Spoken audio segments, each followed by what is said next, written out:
myself. Oh no, give me that cell.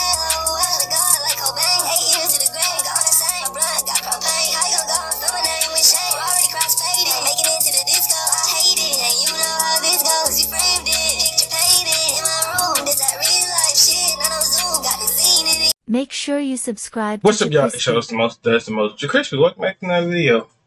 Why fools make timeless heroes? Yeah, why fools make timeless heroes? Make sure you like, comment, subscribe, follow all social media. It's gonna pop on the screen, and let's see why. Watch this. He can do it now. I can't do it on command. He can't do it on command. On paper, a strong and capable hero should never get old. But in practice, they kinda do. Which is exactly why I consider the most timeless type of hero to actually be the idiot.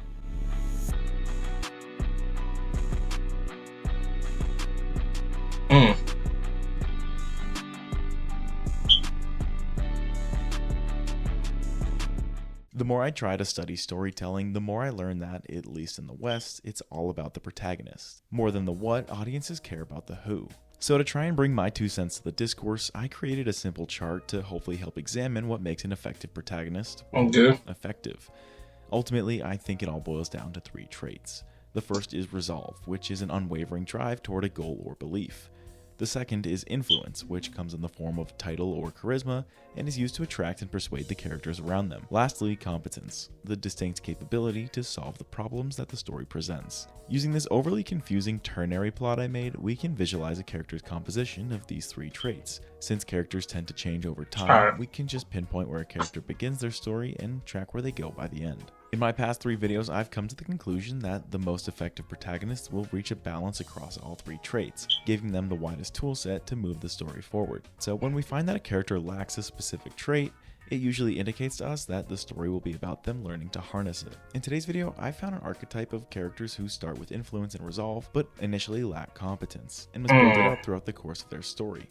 I'm calling them prophets because it starts with a P, and so do the other 2 categories. So let's jump right in and see what it is that makes this archetype such a timeless tool for storytelling. The first step in creating an idiot hero is creating an idiot. For the examples in today's video, I'll be— But why do they have to make these characters like an idiots though? Like, sometimes it's funny though, but sometimes it really not though. Like, I feel like they should just make things that are right and didn't know they had a secret power in general and stuff like that, then making them an idiot and all that. Kung Fu Panda, Into the Spider-Verse, and the Lego Movie. Hey, all 3 movies are bangers. Miles Morales and Emmett Brakowski. Calling these guys idiots is pretty harsh. They're more like fish out of water, so to say. As we're gonna soon see, incompetence comes in many shapes and sizes, so for each story, I'll be sure to clarify just what I mean by it. First off, Po, the panda with dreams of serving kick-ass rather than noodles. In Kung Fu Panda, believe it or not, competence comes in the form of Kung Fu. Yeah. Focus, stamina, dexterity, and grace are all things that make a talented fighter, and they're all antonyms of what it means to be Po. He leaves a messy trail of failure everywhere he goes, and that's before he even throws his first punch. Is he good at some things? For sure, he's an expert chef. Yeah. But like I said, in his universe, if you can't fight, you can't win. Love the guy, but in the context of his environment, Po is an idiot. What about Miles Morales? Isn't he like an academic wizard who gets into a prestigious middle school and aces his exams? Not to mention he has literal superpowers? Fair points, yes, but I'm gonna move the goalposts a little bit. Because remember, competence is— Hey, why didn't you hold up? That shit was clean as hell. Hold up, that nigga passed the ball. But I'm gonna move the goalposts a little bit. And they did a handshake like this. That clean, no look. Because remember, ain't no way, bro. Your mom's clean with it. Spider-Verse, literally everyone gets good grades and has superpowers. That's the barrier of entry, the bare minimum. To be competent in the Spider-Verse, you have to know how to fully harness your powers. At the very least, you should be able to use them on command. But at the start of Miles' story, he couldn't be further from this, making even Miles Morales an idiot. When looking for competent protagonists, though, you really can't get much more accurate than the Lego Movie's Emmett Brakowski. In the Lego Movie, competence comes in the form of creativity. The more original the builder, the more competent the character. With Emmett, unless he's given concrete instructions. Oh my god, Emmett had the most fakest co-worker friends ever. He said, Emmett, I remember this dude, Emmett was like, Yeah, they all my friends. And anyway, one of the dudes like, man, I don't even know that guy for real. I just work with the guy. I'm like, dang. Instructions, he is completely incapable of building anything at all, and let alone building, he can barely form original thoughts. For all intents and purposes, he is the single least creative character in his entire universe. And in the Lego movie, you can't get much more incompetent than that. An idiot to out-idiot all idiots. So step 1 is complete for all 3 movies. We've determined what competence looks like, and in turn, what it does not. But we have to make sure these incompetent characters are still worth following. Remember, they're not just idiot characters, they're idiot heroes. So Right. let's make them worthy of being the lead by establishing some influence and resolve. The easiest way to make a character worth following is to give them some degree of influence, either externally in the form of a title or internally in the form of charisma. Regardless of form, they'll be able to attract and persuade the characters around them by naturally putting them in the center of the story. Since making this chart, I've been calling influence a cheat code, and I still stand by that. For example, let's look at Emmett again. The most significant thing about him is his insignificance. He is as bland and stale and unoriginal as a character could possibly be, but by understanding influence, we can turn a nobody into a somebody with just a single scene. While I think Emmett's a likable enough guy, none of the other characters in his story agree. Clearly, charisma isn't an option, so to give Emmett influence, we have to give him a title. How about the Special? Yeah, by slapping on the piece of resistance to him, we have suddenly turned the most mundane character into the keystone of a revolution. Now that sounds a little more like a hero, right? But if we stop there, Emmett would be nothing more than a glorified mule. The story would only move as far forward as the other characters could drag him, making him more of a hindrance than a hero. This is where resolve comes in. Emmett needs to want something so badly that he becomes a driver in the story, not just the cargo. So when he's presented with the opportunity to be somebody who is special to someone, it's enough to get him on board with this journey, even if he's in way over his head. Still an idiot, yes, but now an idiot we can get behind. On a near identical note, we can do the exact same thing with Poe. Now, Poe definitely has a lot more character to him than Emmett does, but being fun to be around isn't really a top priority when the impending threat of Tai Lung looms over all of China. All this is to say, Poe will need a title greater than just Noodle Boy to have a role in this story. To go from zero to hero, let's give him the title as the Dragon Warrior. Just like that, he goes from a guy who couldn't even watch the show to the main event. But even a title like Dragon Warrior isn't enough to spark an entire story. Poe will need resolve too, especially considering how absolutely nobody wanted to see Oogway pick him. Despite all of their best efforts to kick him to the curb, Yeah, because everybody did not want getting back up and trying again. They ain't nobody. This dude did not want. I forgot what this dude's name is. The sensei dude. Yeah, the sensei did not want Poe to be the Dragon Warrior. And mind you, this dude came from a long way. He was serving noodles. He had a dream that he wanted to be with the Furious Five. Yeah, Furious Five or Furious Four. Yeah, Furious Five. What the little small nigga at? Oh, right there. Yeah, the Furious Five. It was always a dream of him, and he finally got it. So I really feel like that story of Kung Fu Panda came a long way. And then made number 2. Number 2 was actually good. Number 3 and number 4. And I would not be surprised if they make a number 5. You know? His passion for Kung Fu and his desire to change into someone he can respect, it's safe to say Poe has no shortage of resolve, meaning this idiot is more than meets the eye. As for Miles Morales, the story beats aren't quite as one-to-one as the prior 2 examples, but the main ideas remain. Like Emmett becoming the Special and Poe becoming the Dragon Warrior, Miles gets thrown into a new world when he is bit by the radioactive spider. This changes his title from Miles the Middle Schooler to Miles the Local Spider-Man, meaning it will only be a matter of time for his natural influence to do its thing, like when Peter Parker entrusts him with the kill switch to the Collider. Had he just been some kid, this story would have stopped here. But thanks to his title, yes, I consider his powers a title in this context, he naturally attracts a story. But as you might have picked up by now, just being entrusted with the kill switch isn't enough to carry the story forward. Miles will need to buy into the mission too. He'll need resolve. From the very start, we saw that Miles has a drive in him. The direction, however, isn't clear. He wants to be himself, but he also wants to make people proud. He's stuck in this weird middle zone of balancing expectations and self-expression. So when he's given this mission to save the entire world, it's like a perfect crossroads for him to fully direct all his potential toward. Meaning, not only does he agree, but he's completely on board. He will fulfill his promise to Peter. So is he an idiot Spider-Man? Yes, but he's a Spider-Man nonetheless. So just like that, by adding some proper influence, He might be an idiot Spider-Man, but low-key, that's everybody's favorite Spider-Man. Let's argue about it. That ass. resolve, we've turned these three fools into potential heroes. This is the part where we can use that chart I showed off earlier to visualize the character compositions of our protagonists. As a reminder, this chart is weighted, so it's a relative comparison. With an indomitable drive and 1,000-year prophecy, I'd say post-split is about 55. That nigga down there fucking, hello, go back. Indomitable drive and 1,000-year prophecy behind Dang! He flipped that boy like a freaking,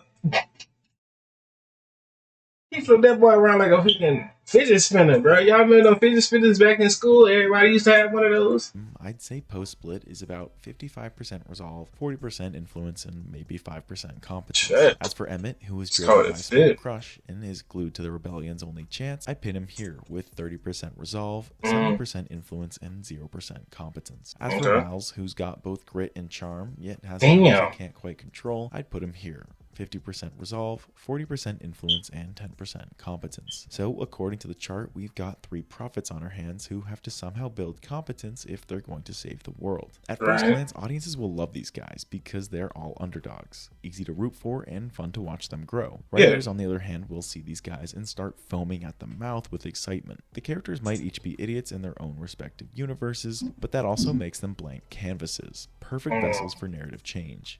Sure, they lack competence now, but that's just a clear signal that their story's about acquiring it. Before they do that, though, they'll have to rely on their influence and resolve to help push the story forward, and so each of them do just that. If it wasn't obvious, saving the world will require extreme competence, experience, wisdom, and a general mastery of some specific skill. Apparently to Miles, though, this wasn't obvious. Right off the bat, he tries his luck with like a level 1 Spider-Man challenge and completely destroys the kill switch, because our boy is still an idiot. But he's a charismatic and determined idiot. So when Peter B. Parker shows up and is ready to take the story into his own hands, Miles is able to convince him to bring him along and teach him how to be Spider-Man.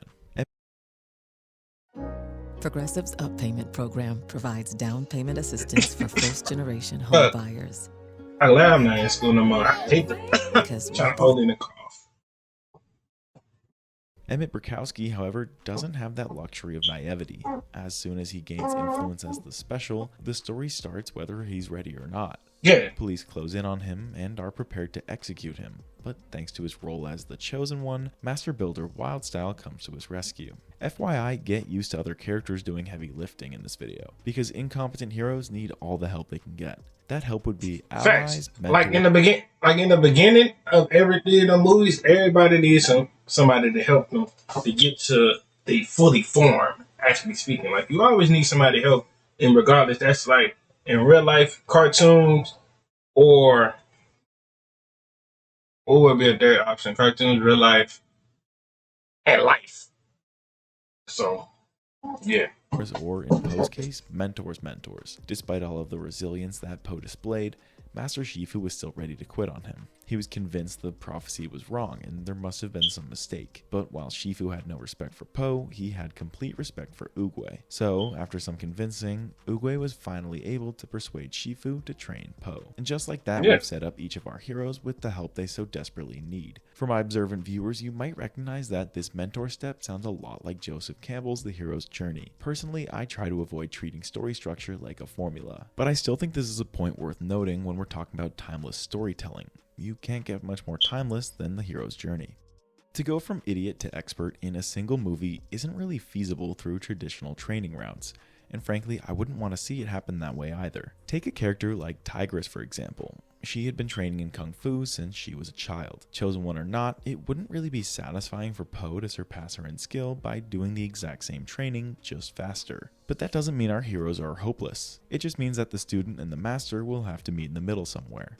Find what Poe can do and work from there. So when Shifu notices Poe's food-driven motivation, competence in Kung Fu suddenly looks a lot more possible. By combining two seemingly opposing ideas, which are a panda's desire to eat and martial arts, they expedite his training and create something new altogether. Suddenly, Poe might just be competent enough to give them a fighting chance. This meeting in the middle moment isn't just exclusive to Poe though. We've established that Emmett and original ideas don't mesh. but what he is good for is following instructions. So when Right. they're preparing to infiltrate Octan Tower, they combine the Master Builder's originality with Emmett's uniformity. Two Yeah. would-be opposites creating something new, becoming stronger than ever before. This time, the rebellion advances further than it ever had, and it might just be Emmett's newfound competence that's leading the way. How about Miles, though? While he's clearly the least competent of the Spider People, Peter B. Parker places his hope in Miles' unique abilities like shock venom and invisibility. Is he anywhere near the other Spider People in competence? No. No. So they are in different ways of different spiders. They all might just be able to do this, but in different ways. And they all with their own different styles with it. So yeah. But by meeting in the middle and leaning into what Miles can do, it redefines what competence can even look like. This Right. meeting in the middle is extremely important when making a timeless story. We don't want to see these characters sacrifice who they are in order to gain the necessary competence, and we don't want them to completely transform into someone they're not. Instead, we want them to synthesize who they already are and who they have to be. As we're going to see soon, this is where narratives truly shine. If it's true that our characters have really built up the necessary competence to win, then, well, they should just go ahead and win already, right? So go on, Emmett, since you're so competent, just plug the Craggle and call it a day. After all, the narrative behind the Lego movie is about following instructions, right? Yeah, if it wasn't obvious, Emmett is still incompetent. And to make matters worse, his mentor Vitruvius informs him that the prophecy that made him the special was actually just made up. So now not only is Emmett incompetent, but the title that gave him influence is gone too. Well, I don't know about you guys, but I want nothing to do with Emmett now. So let's check in on our other two heroes. Wait, why is Miles tied up? He's not ready? But I thought the narrative of Into the Spider-Verse was about being different. Well, Right. maybe not quite, because Miles is plenty different, but he still can't use his powers on command. He's still incompetent. But at least Poe's still good at Kung Fu, right? It doesn't matter that the Furious Five were no match for Tai Lung, because the narrative behind Kung Fu Panda is about how you just have to be food motivated to win, right? Wait, don't tell me. The Dragon Scroll has been blank this entire time too? Yeah. So that prophecy was also just a lie, and Poe's just a... So basically, mentors and people you training with will help you along the way, but it will circle back around because it's really nothing, really no point, purpose of anything. So like if we talk about Kung Fu Panda, basically, the scroll had nothing in it. It was just in you inside of your heart. So basically the same thing as the Lego movie is something in your heart. And same as Mario's, it's something in your heart. How the way you feel of being a Spider-Man. How potentially what you wanna do as a Spider-Man. What make you as a great Spider-Man? And what make you a good Dragon Warrior? What make you a good builder as Legos and stuff? It's you. An incompetent noodle chef in way over his head? Well, our idiot heroes are once again just idiots, back at square one. Has all of this been for naught, or is there some silver lining? No. I mean, it seems just moments ago they were each basking in the glory of their competence. So how is it that, without any physical changes since then, they've lost every ounce of competence that they've spent all movie gaining? Strange, huh? Well, regardless of wherever that competence went, we can't forget what brought them this far: influence and resolve. As we've seen in all three examples, title as a form of influence can be extremely powerful, especially when that title is the chosen one. But title can also just be family.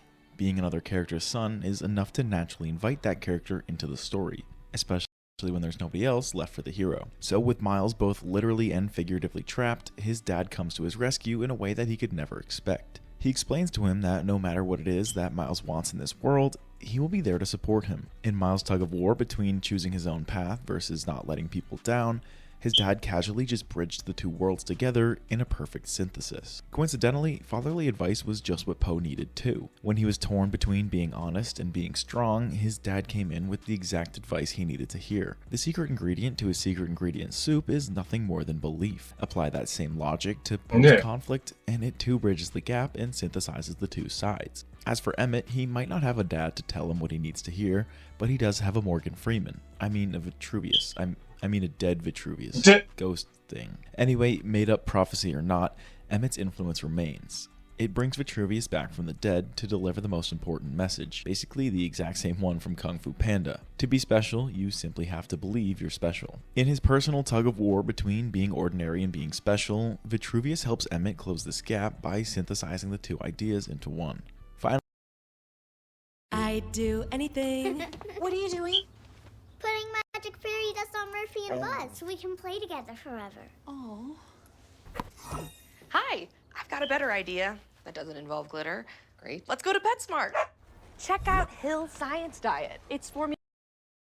Finally, in conjunction with their inherent skills and their learned skills, our heroes have each acquired the last missing piece they needed to truly unlock competence. Having finally reached that glorious 3-trait balance that I've been preaching about this entire video, our heroes are now fully realized and ready to save the day. Through his resolve, Emmett hurls himself out the window and into the abyss. Miles jumps off a building in the name of resolve too. And Poe, he runs up a bunch of stairs. As for competence, Emmett takes a beat straight from the Matrix and has unlocked Master Builder Vision, which he uses to fight back against President Business. Miles has mastered his powers too, which he uses at the perfect time to stop Kingpin. And Poe embraces his unique style of Kung Fu to completely beat down Tai Lung. As for influence, by winning the final fights, they each influence the ultimate changes in their world. Emmett changes the Lego world by showcasing the importance of individuality. Poe changes Kung Fu by proving it's not one size fits all. And while most of the world wasn't even aware that Miles saved it, he helped the Spider People and his father understand the importance of embracing identity. At last, our idiot heroes are just heroes. I hope you can now see exactly why an incompetent hero is a narrative's best friend. In these stories, becoming competent isn't just about training or studying or practicing. These are all external means to an end. Important, yes, but the greatest narratives go beyond that. The most compelling narratives are the ones that can interweave the external and the internal, meaning only when the character changes on the inside can they also change the outside. Only when Miles bridged expectations with self-expression could he harness his powers. Only when Poe bridged his inherent panda traits with self-confidence could he master Kung Fu. And only when Emmett bridged his insignificance with significance could he master building. By having such an obvious flaw be portrayed by incompetence, writers can tell a narrative of how to fix that flaw and grant competence as a reward. So I think this is the last protagonist video I'm going to make for a while now. While I think the chart is a great tool, it's definitely not perfect, and I don't think it's exhaustive in the way I was hoping it would be. In the meantime, I've been considering doing maybe deep dives or candid reviews. Anyways, make sure you like, comment, subscribe, follow our social media, pop on the screen. I see y'all when I see y'all. Love y'all to the bottom of my heart. We're on the road to 300. Do you feel like these 3 people was the idiots of the thing, or they just needed to learn over time what their true power is and what confidence of themselves and all that? See y'all.